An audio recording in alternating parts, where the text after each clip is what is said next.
وجعلنا السماء سقفا محفوظا وهم عن آياتها معرضون وهو الذي خلق الليل والنهار والشمس والقمر كل في فلك يسبحون.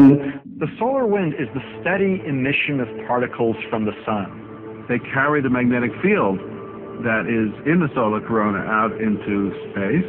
It exists even when there are no coronal mass ejections or solar flares. The solar wind continues way out beyond the orbit of Pluto and has actually blown a bubble in interstellar space.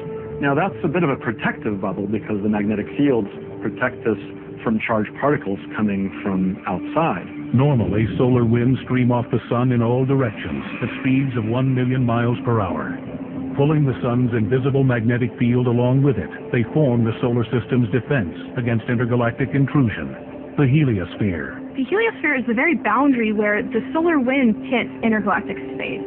So it's the shell that's surrounding the sun and the solar system where it protects us from intergalactic winds here on Earth. The good thing for us is that we live on a planet with a thick atmosphere and a magnetic field. So we have two types of shields that protect us. Quite frankly, there could be a number of things out there in the cosmos that have it in for the Earth one way or the other. Our closest and most likely threat is a mere 93 million miles away.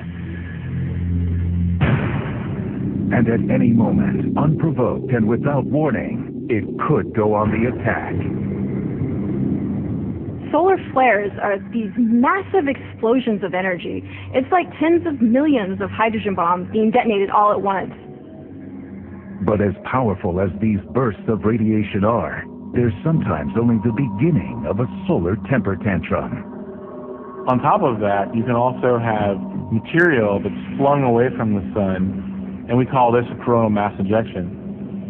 Billions and billions of tons of hot gas magnetic field that is pushed away from the sun, and it travels at speeds of 1 million or so miles per hour. Coronal mass ejection is almost like popping a champagne bottle. There's an intense initial release of energy, the popping of the cork, and we're basically looking down the barrel of this cork shot. As a CME rockets toward Earth, it drives a barrage of high-energy particles in front of it.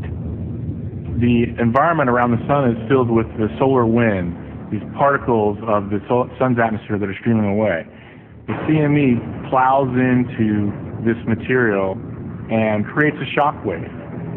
And that shock then accelerates the particles that are in front of the CME.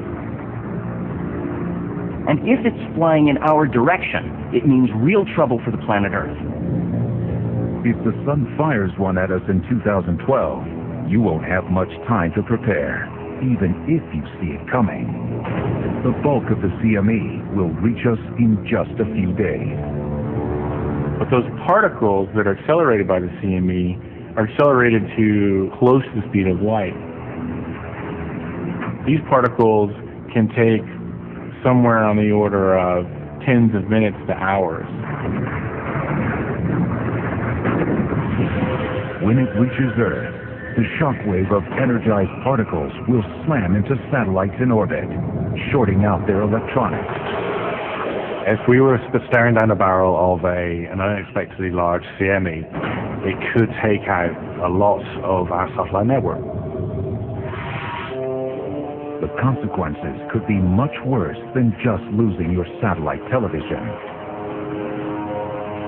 Planes that were looking to come in for a landing might suddenly find that their GPS units had stopped working.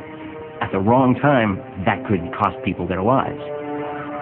But losing the satellite network could just be the beginning of our really bad day.